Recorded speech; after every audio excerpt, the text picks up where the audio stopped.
이번 영상에선 게임 엘소드의 주인공 엘소드의 모든 라인에 대해 알아보겠습니다. 각 직업별의 장단점, 스킬 세팅, 운영 방법 등 플레이에 필요한 모든 지식을 알려드릴 건데요. 이런 영상은 정확한 정보와 신뢰가 중요하죠. 그렇기 때문에 저 혼자서 제작하는 것이 아닌 게임 내에서 뛰어난 숙련자분들과 함께 제작하였습니다. 정말 열심히 제작했습니다. 그러니 수고했다는 의미로 구독 한 번씩만 부탁드리며 이미 구독 중이시라면 좋아요도 한 번씩만 부탁드리겠습니다.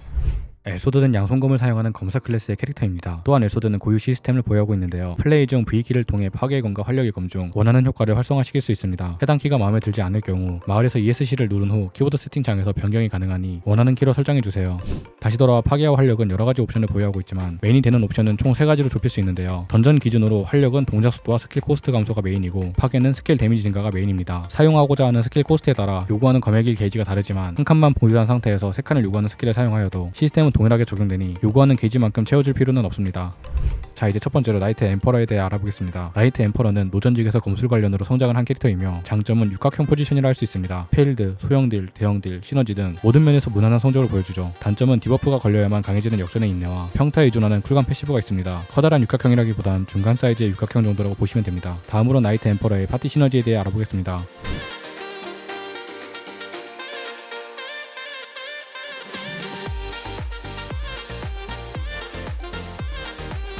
다음은 스킬 세팅과 주력기에 대해 알아보겠습니다. 주력기는 체인지 더블 슬래시입니다.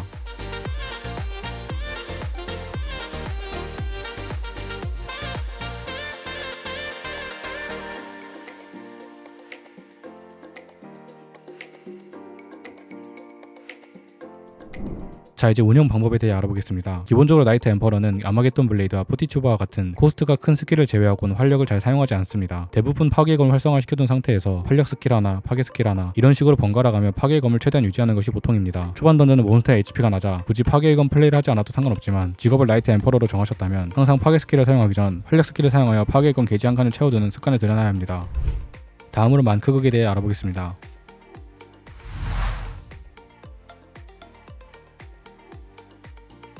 마지막으로 나이트 엠퍼러의 추천 컬렉션을 알아보겠습니다. 기본적으로 물리 공격 계열의 옵션을 육성해주시면 됩니다. 추천 시너지 조합은 아래와 같습니다. 두 번째로 알아볼 직업은 룬마스터입니다. 룬마스터는 검과 룬을 사용하는 마검사 클래스입니다. 장점은 강력한 대형 딜을 보유하고 있으며 주력 라인이 강렬한 스킬임에도 불구하고 초월한 스킬을 강화해주는 패시브가 있어 소형 딜에도 준수한 성능을 보여줍니다. 단점은 대차 룬으로 맵슬이 안될 경우 다른 캐릭터에 비해 맵슬 능력이 떨어지고 유일한 쿨타임 감소 패시브의 내부 쿨타임이 표기되지 않아 쿨타임 감소의 부족함을 느낄 수 있습니다. 이제 룬마스터의 파티 시너지에 대해 알아보겠습니다.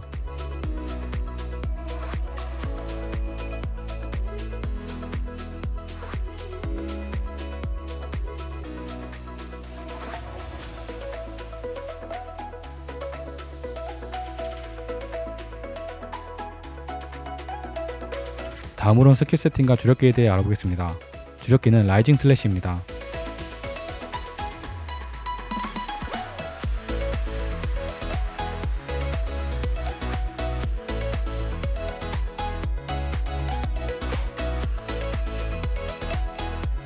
이제 룬마스터의 운영 방법에 대해 알아보겠습니다. 레이드를 기준으로 먼저 크리티컬 소드를 사용하여 버프를 켜주시고 핑스 텔런으로 박물을 활성화해주세요. 그 다음 룬의 영역을 사용하여 장판 버프를 활성화하고 마지막으로 체인지 플레임 게이저를 사용하시면 됩니다. 플레임 게이저를 사용하는 이유는 발상의 전환과 깨달음의 경지 패시브를 동시에 활성화하기 위함이고 이후 라이징 슬래시를 사용 후 대체 룬을 사용하면 패시브 깨달음의 경지로 인해 쿨타임이 초기화되어 라이징 슬래시를 한 번 더 사용할 수 있게 됩니다. 그 이후부터는 정해진 딜사이클은 없습니다. 왜냐하면 룬마스터의 유일한 패시브 깨달음의 경지는 내부 쿨타임이 표기되지 않아 실전에서 계산이 불가능하기 때문이죠. 마지막으로 룬마스터는 파괴검과 활성화하는 플레이를 추천드리지 않습니다. 파괴 사이클을 한번 돌리기 전 활력 스킬을 두세 개 사용하는 것이 보통이기 때문에 활력과 파괴를 번갈아가며 유연하게 사용하시는 걸 추천드립니다.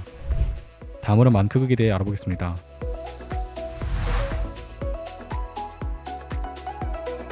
마지막으로 룬마스터의 추천 컬렉션을 알아보겠습니다. 기본적으로 마법 공격 계열의 옵션을 육성해주시면 됩니다. 추천 시너지 조합은 아래와 같습니다. 세 번째로 알아볼 직업은 임모탈입니다. 임모탈은 대검과 코넬을 사용하는 이도르 클래스입니다. 단점은 시너지가 존재하지만 퓨어딜러의 인식이 강하고 같은 물리공격력 계열인 나이트 엠퍼러에 비해 선호도가 낮습니다. 이제 임모탈의 시너지에 대해 알아보겠습니다.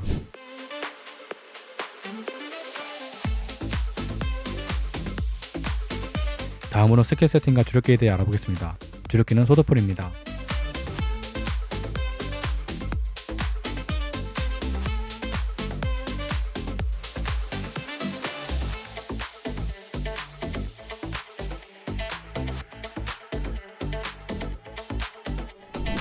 이제 임모탈의 운영 방법에 대해 알아보겠습니다. 레이드를 기준으로 소드풀을 먼저 사용 후 팬텀 소드와 인피니티 체이서를 사용해주세요. 버프를 먼저 켜지 않는 이유는 실수로라도 네모칸 학살자의 첫 쿨타임 초기를 날릴 수 있기 때문입니다. 또한 인피니티 체이서를 시전할 때마다 몇 번 사용했는지를 체크해주셔야 합니다. 이는 패시브 무한의 가능성을 소드풀에 맞춰 효율을 극대화하기 위함이죠. 검의 길 시스템은 파괴의 검을 메인으로 사용하되 모든 파괴 스킬이 쿨타임일 때는 활력의 검으로 변환하여 빠르게 파괴의 검 게이지를 모으시는 것을 추천드립니다.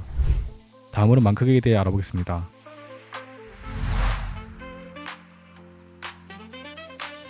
마지막으로 인문탈의 추천 컬렉션을 알아보겠습니다. 기본적으로 물리 공격 계열의 캐릭터를 육성해주시면 됩니다. 추천 시너지 조합은 아래와 같습니다. 마지막 네 번째로 알아볼 직업은 제네시스입니다. 제네시스는 세피라라는 보조독을 사용하는 마검사 클래스입니다. 제네시스의 장점은 주력기인 레트리뷰션을 모두 맞출 경우 좋은 딜량을 기대할 수 있습니다. 단점은 주력기인 레트리뷰션의 번개 낙하 위치가 랜덤이라 소형들 측면에서는 안 좋은 성능을 보여줍니다. 이제 제네시스의 파티 시너지에 대해 알아보겠습니다.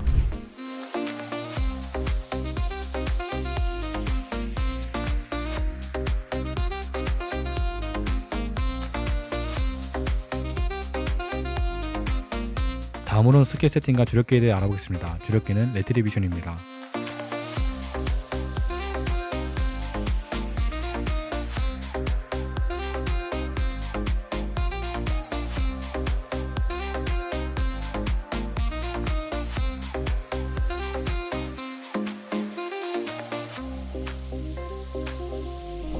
이제 제네시스의 운영 방법에 대해 알아보겠습니다. 제네시스는 검의 길 관련 패시브만 4가지가 존재하기에 타 직업군보다 검의 길 관리가 매우 중요한 캐릭터입니다. 각성 상태에서 자신에게 이로운 버프를 걸어주는 검의 길 관련 강렬 및 초월 라인의 스킬을 사용할 경우 운명의 부름이란 버프가 쌓이게 되며 10중첩 시 모든 검의 길 관련 패시브가 강화됩니다. 여기서 중요한 점은 에레순환 버프의 쿨타임 가속화 1.7배가 존재하지만 지속시간이 짧아 강렬 라인의 활력 스킬을 자주 사용하여 버프를 상시 유지할 수 있도록 신경 써주셔야 합니다.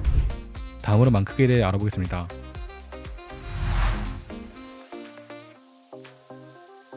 마지막으로 제네시스의 추천 컬렉션을 알아보겠습니다. 기본적으로 마법 공격 계열의 옵션을 육성해주시면 됩니다. 추천 시너지 조합은 다음과 같습니다. 여기까지 에소드에 대해 알아봤습니다. 묵직한 대검과 강력한 딜링이 마음에 드시나요? 그렇다면 에소드를 추천합니다.